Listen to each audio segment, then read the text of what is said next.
graduate professionals. You back live now to Houghton in northern Johannesburg, where the South African Institute of Chartered Accountants is hosting a panel discussion on the country's economic woes. Let's listen in. We see well-known commentator Moeletsi Mbeki. Now, let me just touch on the question of Zimbabwe because it's an important lesson for us. I was in Zimbabwe. I worked there as a journalist for nearly 10 years.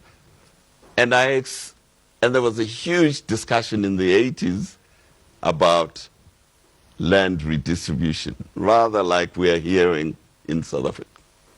So my own view and I was one of my beats in the newspaper, which was the Herald, was to cover economic change in Zimbabwe that was brought about by independence. And I covered two areas in agriculture. One was the resettlement program, which had been agreed by the Zimbabwe nationalists with the British, how it was being implemented. And the second one was to look at the emergence of black commercial farmers. So that's what I used. This is long before Mugabe's dispossession. And what to me was very clear, and I said so to the Zimbabweans, was that Zimbabwe's problem in the eyes of the practitioners of agriculture, i.e. the peasant farmers who I talked to, and the commercial farmers, black and white, their problem was not land distribution. Their problem is they didn't have capital. That was their primary problem. Whether they were a peasant or a commercial farmer, there was not the capital to drive modern agriculture in Zimbabwe. So if you redistributed the land from the commercial farmer to the peasant, you didn't solve that problem. If you redistributed it from the peasant to the commercial farmer, you didn't have the problem. You didn't have a solution to that. Without the capital, they couldn't do the irrigation that was necessary. They couldn't do the fencing that was necessary, do all the investment that they had to do to make their agriculture more diversified and more productive. Anyway, the politicians told them, no, the problem is the distribution of land, so let's do what the Zimbabweans have done. What has happened to the Zimbabwe, I was reading an article the other day, to the Zimbabwe, let's say tobacco growers. The tobacco growers are now slaves to the Chinese cigarette companies. 80% of the tobacco growers in Zimbabwe are given money by the Chinese companies, and they have to grow to the specification of the Chinese cigarette companies, and that's what has happened to their industry. Before, they sold in the open market, now they're slaves to China. Now, what kind of liberation is this? What kind of economic liberation is this? So when I look at the EFF and the fees must fall, and I do talk to both, I say to myself, look guys, Wiseman has said, learn from other countries. Well, go and learn from Zimbabwe. Zimbabwe has totally decimated its livestock population. It's decimated its dairy herd. It's decimated its top quality beef herd. So then you want to do the same thing in South Africa. Who is going to gain out of this? Nobody will benefit.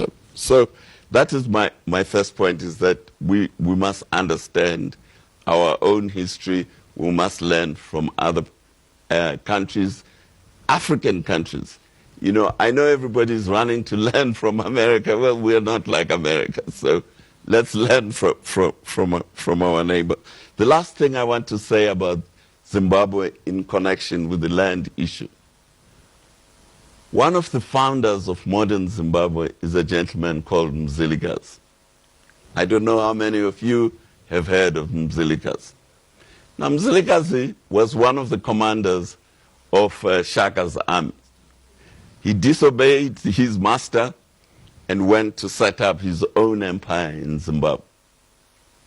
And Mzilikazi, one day when I have money, I will make a feature film about Mzilikazi, because he was one of the great commanders, military commanders in the world, not just in Africa. But what did Mzilikazi do? He conquered the Shona. And he told the Shona, now you have to change your names to Nguni names. And you have to stop speaking the Shona, you must speak Zulu. And he created a state. Now, we South Africans always like to think of ourselves as victims.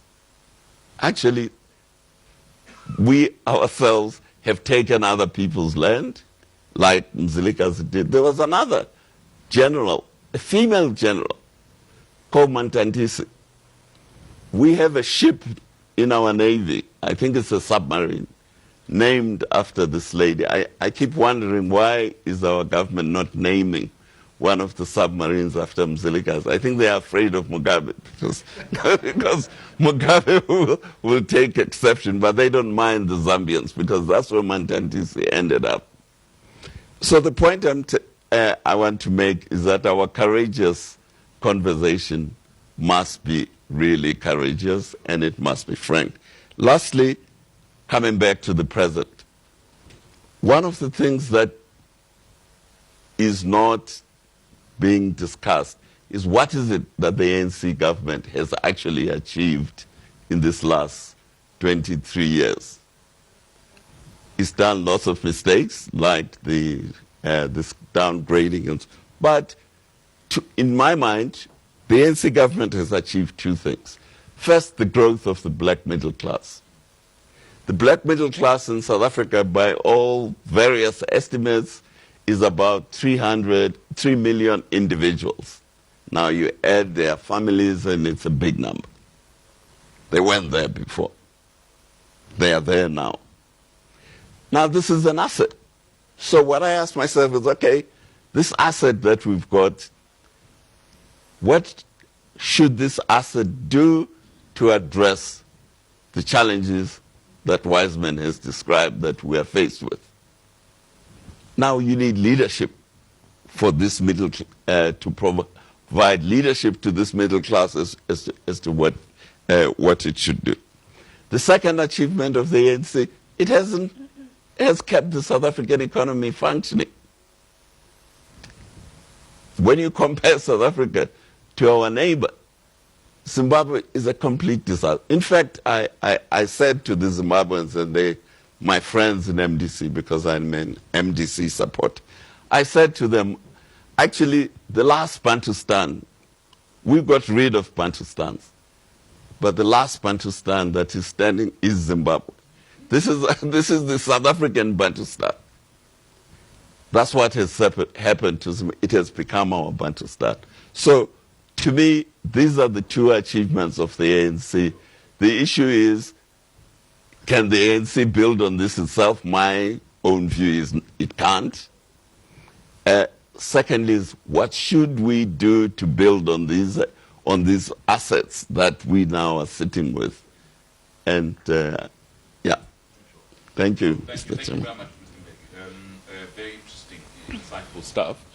Except, of course, if you start at the back, you start with the 3 million black middle class. They will say, well, actually, yes, the ANC helped create this, but it's the very same ANC that when we speak says no to clever blacks. It's alienating us. So that's one part of the story. The other part of the story, of course, has got to go back to the earlier things that you were talking about around Zimbabwe. And I think you've raised it before, and it's something that we should think about, is that whole context or concept of South African exceptionalism, where we've always, or at least come across in the public as thinking that we're different from other Africans. What is happening in Zimbabwe can't happen to us. And perhaps that's always been the problem, that we are not preparing ourselves for some of these things that are happening now because we think we are exceptional. Maybe it's something that will come up a little later on around some of the problems that are facing us in South Africa today. Annabel Bishop, let's go to you then. And I'm going to ask you to deal with these two things as controversial as you can. Pretty similar to what Mr. Mbeki has said. It's been very controversial, so be controversial. So not the credit ratings then. You know, the first one, and I'll tell you why. The first one, I'd really like you to discuss this issue of courageous conversations. And Because in society, and I'm going to tell you things that you may not be aware of, but you are a white woman. Thank you. At least I know now. Yeah, at least you know now. Hey. So as a white woman in South Africa, what defines courageous conversation for you? That's the first thing. The second thing, of course, then, this is your day job about the effects of the downgrade. But I think the other one is a lot more important for me, because the issue is always about trying to hear what different sectors of society are saying. What conversations are you having when you're at home? As a mother, as an aunt, in that environment, about what constitutes courageous conversations? Well, I've got a 5-year-old and an 8-year-old, so I don't think you want to hear the conversations we're having at home. It's mainly eat your food and go to bed. But I think, in terms of the conversations I have, maybe it's a bit unfair to ask me if you want to gather information about a white woman, because as an economist, and particularly as an economist who's very interested in the social side of the economy, not necessarily the banking, although the banking obviously in the financial markets is my bread and butter. But in terms of looking at the social context of the country, which I think is actually often missed by many people. It's become more relevant now in conversations in the banking industry, in the formal sector economy. But historically, I think it was less interesting, maybe less relevant, probably because our economy was doing better.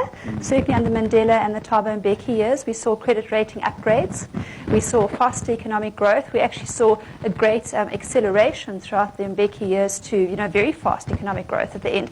So I think, certainly the social side is something that is very important to me. And particularly when I look at the research, the work that I do, I'm very aware of what it is that the majority of South Africans face, particularly women and children. So I think that's really my focus, my concern. The poor, mainly women and children, because they obviously are the bulk of the people that still suffer in South Africa and have suffered. The concern certainly for me is what can be done to change this, and obviously relating it back to my day job and, as an economist, there are certain economic realities that you face wherever you sit in the world, whatever country you are, that if you don't follow them, if you don't address them, if you don't follow the right path of economics, your country is not going to succeed. And, certainly that comes back to some simple metrics and factors which you can look at quite simply. The IMF put out a very interesting report recently on sub-Saharan Africa, looking at the debt to GDP ratios. That comes, quite strongly in with the credit rating downgrade we're talking about now. It talks about good governance, macroeconomics, inflation. And, a lot of those areas we have done quite well in. Obviously, we're slipping on the fiscal policy front. But also what's very important to me, and I think maybe this is part of the hard conversation, is that we can't change the lives of these South African people, of the poor, eradicate poverty in South Africa without strong economic growth. And I think that's really what's missing in the dialogue that we have in South Africa, sustainability of growth. It's one thing to have a growth spurt, a rapid period of growth that then wears out and it doesn't keep going. But the hard part is to keep it going so that it becomes sustainable and so that we actually work down our structural unemployment that we have in South Africa. And for me, if we sit at an unemployment rate of 26, 27%, 22% of that structural as far as I'm concerned, 22, 23. So the best you're going to do if you have economic growth running at maybe 5, 6, 7%, as we had in our credit boom a few years ago, you're going to probably get down to your 23, 22% mark. But you're not making inroads into reducing unemployment in South Africa to the single-digit level, which we have globally. And for me, that is the only sustainable or long-term or lasting solution where you can actually then eradicate poverty and where you can obviously reduce and ultimately destroy this excessive inequality that we have. And it's not just a feature in South Africa. You see it in other African countries as well. But I think what really worries me for South Africa from a sub-Saharan perspective is that we are becoming much more like sub-Saharan Africa and much less like the global economy. And we are seeing, just as sub-Saharan Africa has seen in the last few years, we're seeing a sharp rise in our debt to GDP ratio. And that's one of the biggest issues that the credit rating agencies have with us. So that's what predicated our credit rating downgrade. We know that Praveen Gordhan is trying very hard to avoid it, and the agencies have given him some leeway to get it right. Obviously, when he was removed, they decided that's it, and we got the downgrade. But the bottom line, essentially, for the credit rating downgrade, I think it's actually quite important for us to understand maybe some of the technicalities behind it. We've still got a 3-3 split. We're half-half on the credit ratings. So we've got 3 ratings that are investment grade and 3 that are sub-investment grade from the key credit rating agencies. What this really means is that if you look at your local currency and your foreign currency ratings, local currency is the all-important one. Our local currency, our rand-denominated debt that government issues, because that's 90% of our issuance. Okay, so in order for us to remain in the what's called the WGBI index, so it's the World Bond Index essentially from Citibank, that global index, we need to have at least one local currency, rand-denominated debt credit rating, either from Moody's or from S&P, which we still have at the moment. So that's 2 of the 3. Sure. And from that perspective, we obviously need to maintain it. If we lose one, we still have one. But the important point is that that's a very big fund. So about 10 billion could actually fly out of South Africa. The point is that the rating downgrades we have not been enough to cause a massive outflow. So that's why we didn't see the rand, collapse as some people perhaps feared it would. So then if you look at the credit ratings that we have, the foreign currency investment grade rating, well, we still obviously have one from Moody's, and we still have one from Moody's basically has a foreign currency and a local currency credit rating. So we still have quite a few investment grade ratings. What we're talking about is further slippage. Yeah. If things get worse and we actually lose all our investment grade credit ratings, then we're only going to get the full impact come through. And that's the big depreciation of the currency, the big sell-off in government bonds. Just to really highlight the point, your borrowing costs go up a lot, so your interest rates go up a lot, and people's lives become harder because obviously the risk now is for further credit rating downgrade. So you don't just have investment grade and sub-investment grade, you've actually got quite a few tiers in it.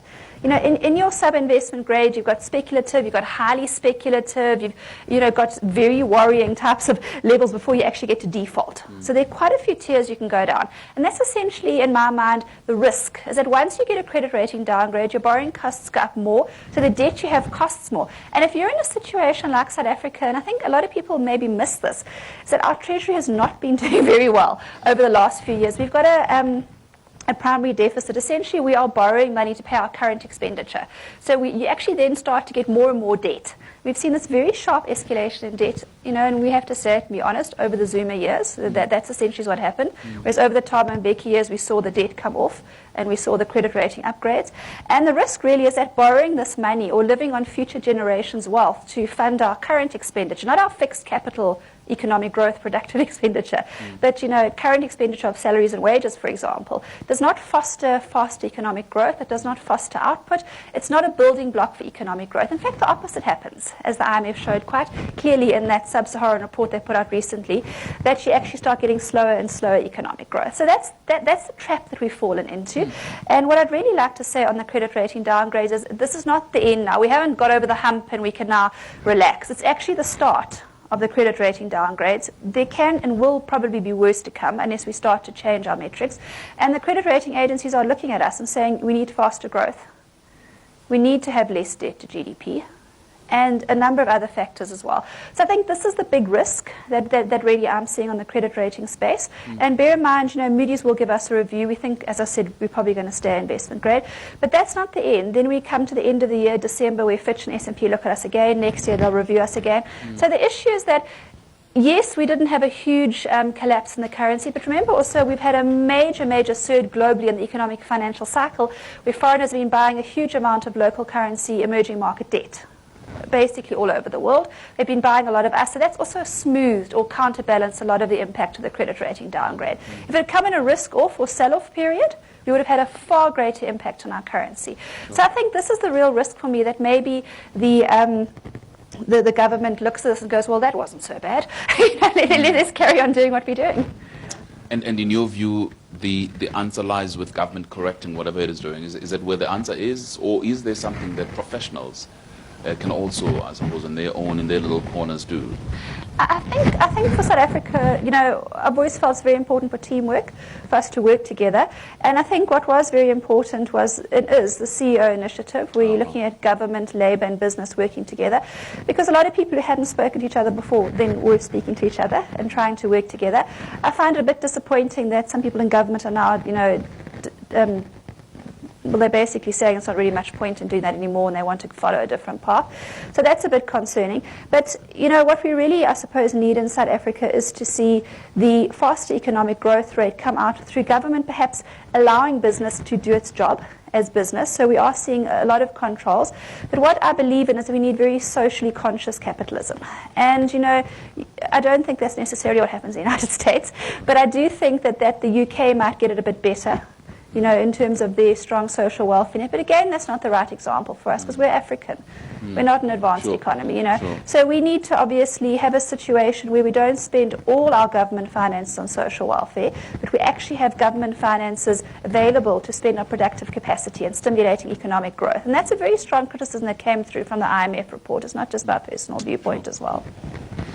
Anyway, I think what I would like perhaps us to think about is whether that CEO initiative can be replicated at our level, because obviously it was at a high level, but is that something that professionals can replicate in their little corners, coordinating and cooperating with the public sector in one way or another? Mr. Nxasana, let me come to you then. Again, 2 questions, and I think it would be interesting for you because you have both been in the private sector but also has worked with government, so you would know how easy or difficult it is to have these courageous, open conversations. How then, given your experience, do you define these courageous conversations, but also then on the issue at hand, downgrades? What are your thoughts there? No, thanks very much. The first thing, just thinking about this topic of courageous conversations, is about conversations between who, amongst who, about what. Mm-hmm. Because we can sit here and we're all professionals and so on, and we can talk amongst ourselves, and we use terminology that we use which obviously is accessible to us, but may not necessarily be relevant or accessible to other people that we should be having conversations with. And I think, Prof. Wiseman could have made the point that, as professionals, there are a couple of things that we get taught, that we get trained to do. And part of that is researching information, obtaining information, unpacking information, and coming to conclusions about information. And then in unpacking that information, I think there are a couple of things that are important in this context of courageous conversations. The first thing for me is when we're having these conversations just amongst ourselves, we must understand that, yes, we can do a couple of things maybe as professionals, but unless we adopt an approach that tries to influence the system or the systems, I'm talking about bigger macro systems. In other words, especially in areas that matter, the economy, the education system, the health system, and so on, I don't think we're going to get very far. Of course, each one of us, there are probably about maybe 90 of us sitting in this room, we can do our bit as individuals. We can adopt a school, we can adopt a clinic, an old age home, and we can make a difference at a micro level. And that's great. That's great. I don't think in the context of a credit or an investment downgrade that's going to get us too far to uplift our economy, to drive faster economic growth and so on. And therefore, for me, when you talk about courageous conversations, I think you're talking about having a conversation at a level and with people who affect and have a bigger influence on those big systems. And typically government everywhere in the world plays a big role in creating the necessary environment for especially looking after the people who people that are in this room can't really look after, and that is the poor. So if you look at what's happened in the world, obviously poverty, youth unemployment, income inequality, and all those kind of things is not just a problem that affects South Africa today, it's a problem that affects the rest of the world. So I do think when you talk about courageous conversation, I think if we stopped having these courageous conversations just in this kind of setting, we will have failed in actually reaching out to those people that influence a big system that should change the lives of millions of people out there. And essentially government has a very big role to play in that regard. The issue is, how do we do so?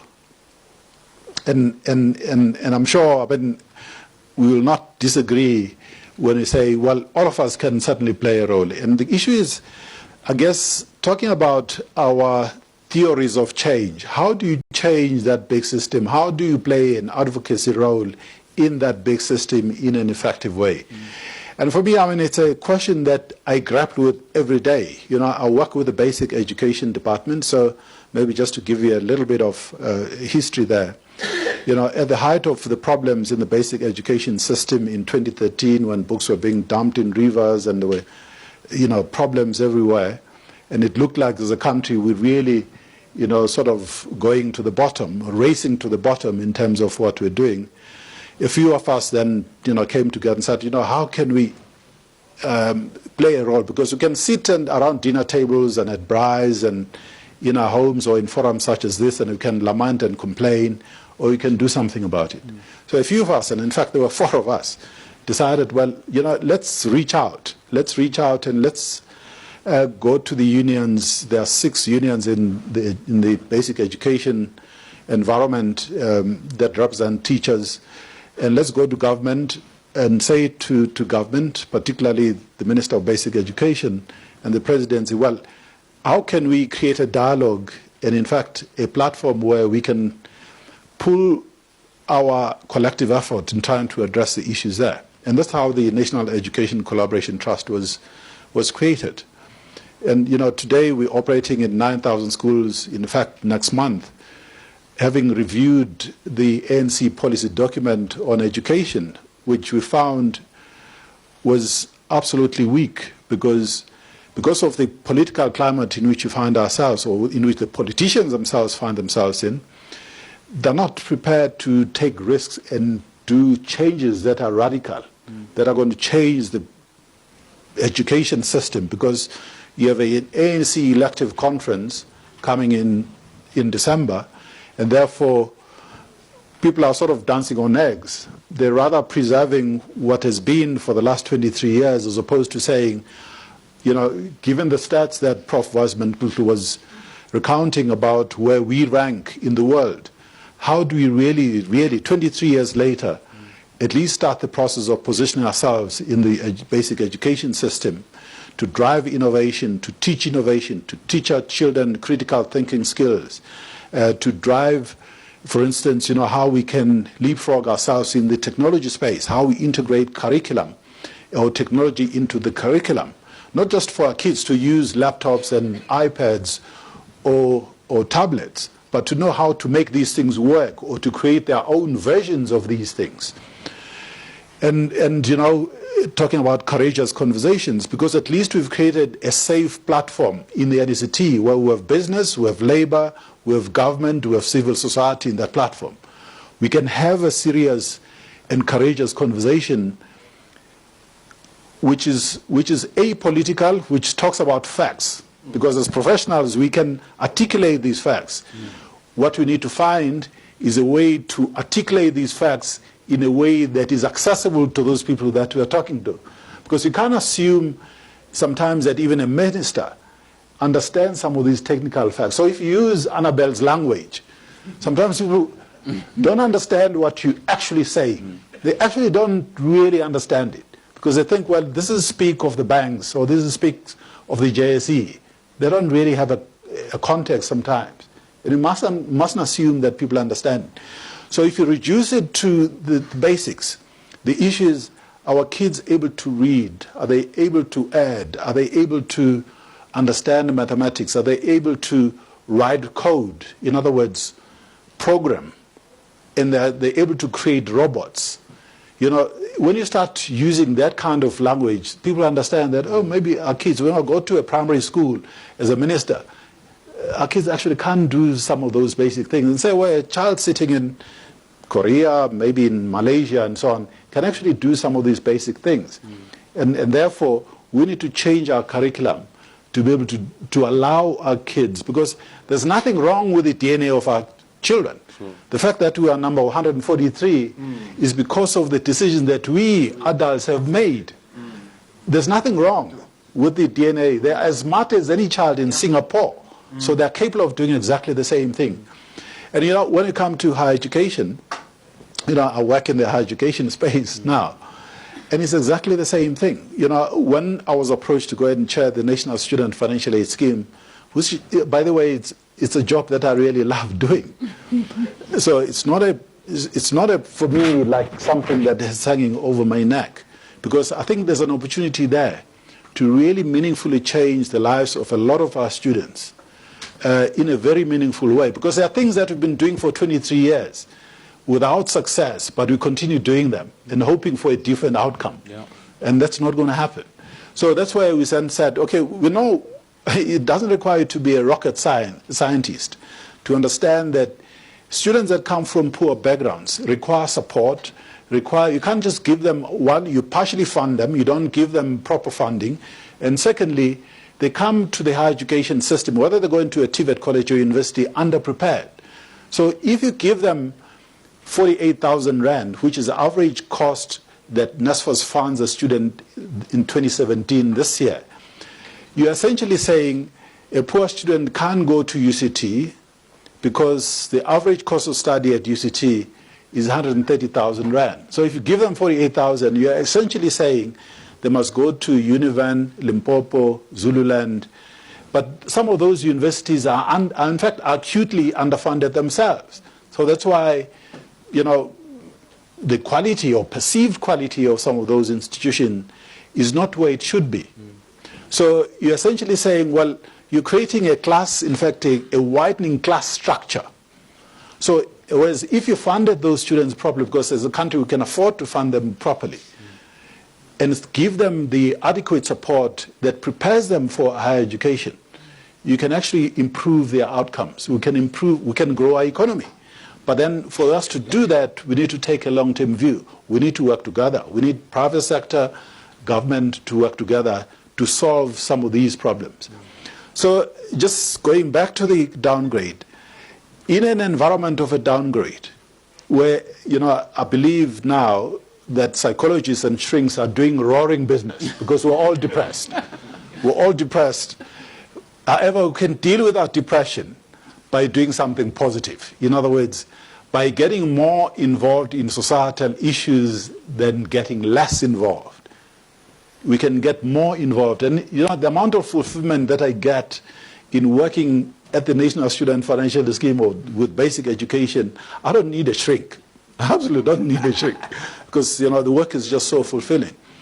But the important thing is to understand that in an environment of a downgrade, when I left the corporate environment, I decided to become a social entrepreneur. So I built private schools that we own as a family. So, and we started rolling out. We have now five pre-primary schools, 2 primary schools, and 2 high schools that we only started this year. When the downgrade happened, my family was in the process of, we just bought 9 properties in Gauteng where we're going to continue to roll out these private schools from preschool to high school. When the downgrade happened, I'm telling you this story just to illustrate the point of the impact of the downgrade.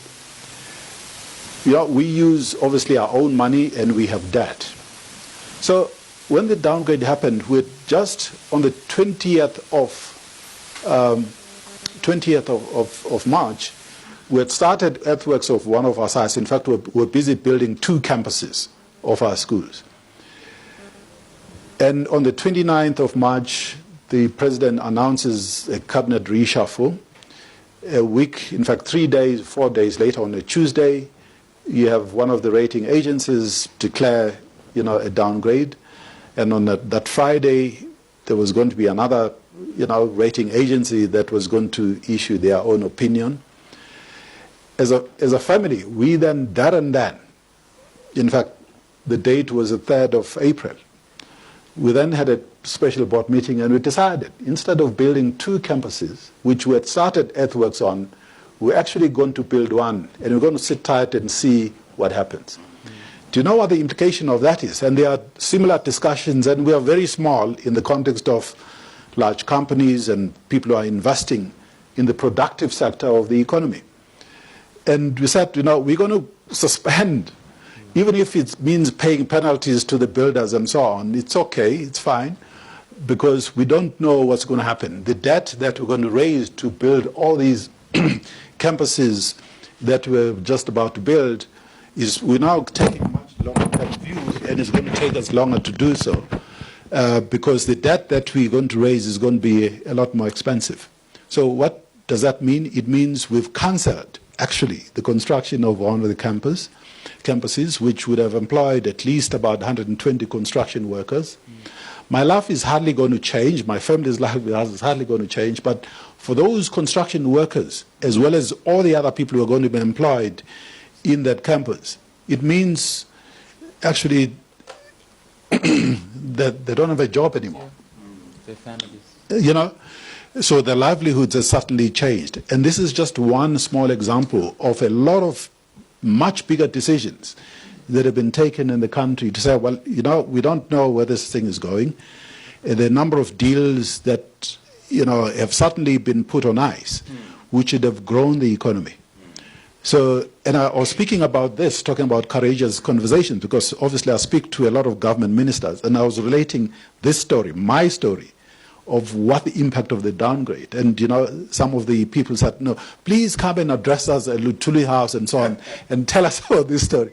So when I talk about courageous conversations, you got to try and be accessible by making real life examples of what some of these things mean. Because when you hear people saying, no, when the rand falls, we're going to pick it up, they have no clue what they're talking about. They have no clue what they're talking about. Maybe they don't understand, they truly don't understand what this means. They think, well, this is something for the rich people, for the banks, and maybe people who are invested on the JSE who are going to be affected. So I'm just saying, when we talk about these courageous conversations and what the downgrade means, we can't just talk amongst ourselves. And there are a couple of things that as professionals we are trained to do. And this is to be adaptable. All of us will be fine. Whether we have a downgrade or not, we'll be fine. You know, we just need to then maybe translate some of these adaptability skills that we have to others so that they can navigate their lives. But it is absolutely important that we don't stop investing in uplifting those that are not as privileged as we are. Wow. Thank you. Thank you very much. Thanks, Mr. Nxasana. So we've heard then from our panelists. Ladies and gentlemen, I'm going to open up now for the floor, and I really am looking forward to a lot of questions from you. How we're going to do this is we have two microphones. Can I see a show of hands? There's one over there. Is there one over here? Oh, there's one at the back. So I'm just, maybe I should start right there. Sir, please identify yourself. Keep it very short. No statements. And that's where we're going to break away for the moment. A panel discussion here in Johannesburg on the country's economic woes. The first in a series of dialogues organized by the South African Institute of Chartered Accountants. This is Newsnight.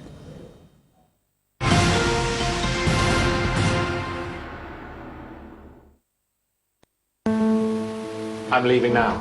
Drive safe. It's a long way. Hey, there's someone who wants to talk to you. Hi, Daddy. Hey, Pumpkin. When are you coming home? I'll be there when you wake up in the morning. Can Bella sleep on my bed tonight? You should ask your mother. Please. Maybe we can make an exception. If Daddy agrees. Sure we can. Love you, Daddy. I love you too.